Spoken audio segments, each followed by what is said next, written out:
Attention photographers. The deadline for the contest has been extended.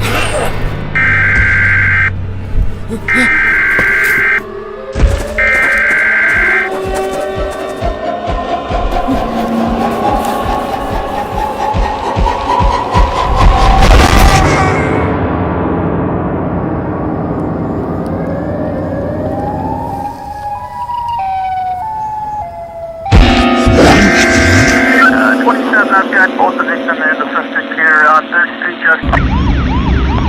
134, be advised, 927 is code 6 with the suspect and the victim. Holy crap! Oh god! Oh god! Run! Run!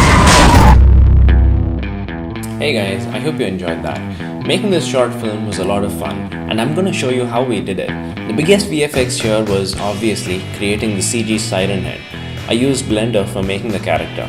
For the animation, I used a motion capture suit by Rococo, who we collaborated with on this video, and this suit made my life so much easier.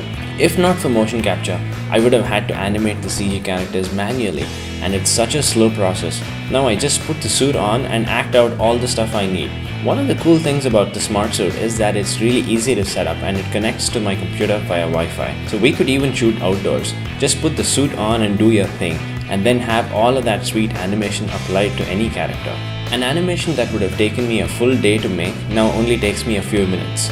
It's a huge time saver, and as a filmmaker who also does VFX, this is really valuable. Ultimately, it helps me make better stuff, but in lesser time. Thanks once again to Rococo for this amazing collaboration. Make sure to check out their website to learn more about how you can use motion capture in your work. Alright guys, that's it for this video. Let me know if you have ideas for my next video, and if you're new here, consider subscribing, and I'll see you in the next video. Bye!